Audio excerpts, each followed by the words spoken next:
अमरावती जिल्ह्यातील सावंगा विठोबा येथे गुढीपाडव्याच्या निमित्ताने भक्तांचा अक्षरशः महासागर लोटला.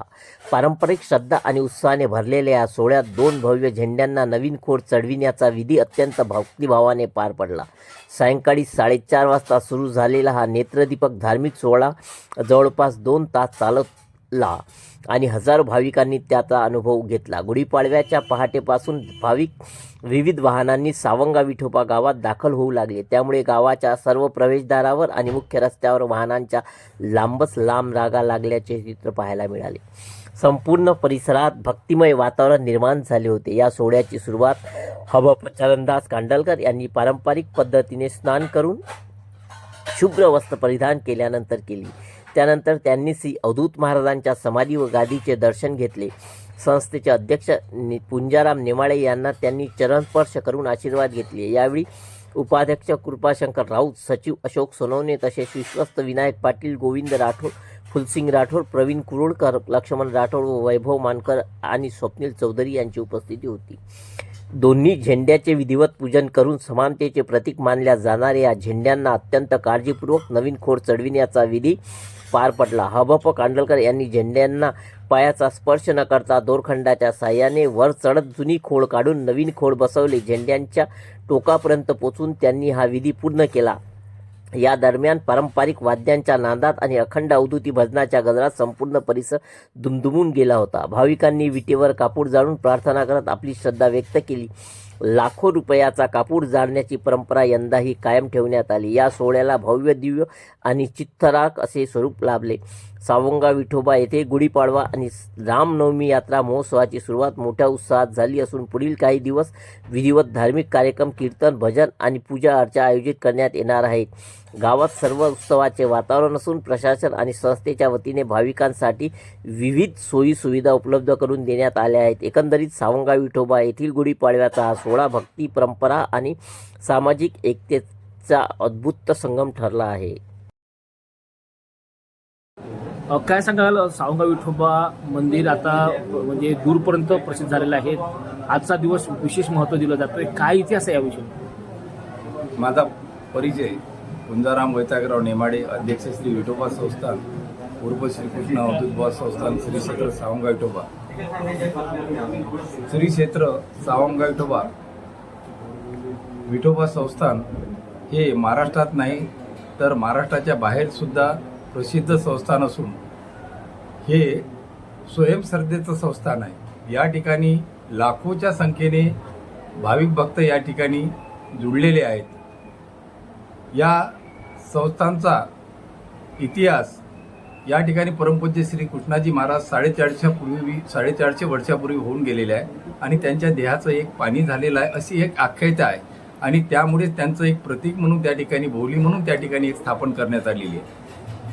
आणि महाराजाच्याच काळामध्ये या ठिकाणी 2 झेंडे सुद्धा एक या ठिकाणी प्रतीक म्हणून 2 झेंडे आहेत. त्या 2 झेंड्याचं महत्त्व आहे का एक देव म्हणून झेंडा आहे आणि दुसरा भक्त म्हणून झेंडा आहे, म्हणून त्या देवभक्ताची जोडी त्या झेंड्यांना म्हणतात.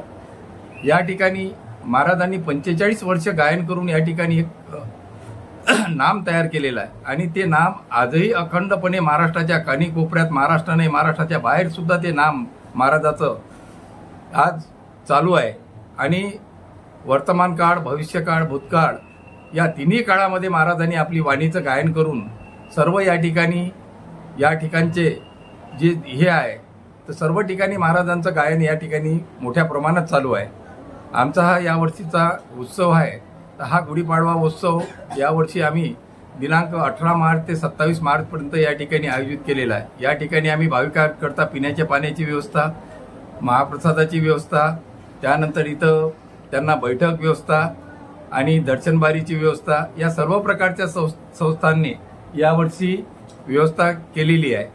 आणि निश्चितच आम्हाला या ठिकाणी भाविक भक्तसुद्धा आम्हाला चांगल्या प्रकारे या ठिकाणी देणगीच्या द्वारे आम्हाला देणगी देऊन या ठिकाणी आम्हाला त्यांचा विकास या ठिकाणी आम्ही करून राहिलो. हे आमच्यासाठी एक आमच्यासाठी अभिमानाची बाब आहे की आम्ही संस्थांच्या देणगीच्या याच्यावर एवढा मोठा विकास आम्ही या ठिकाणी घडून राहिलेलो.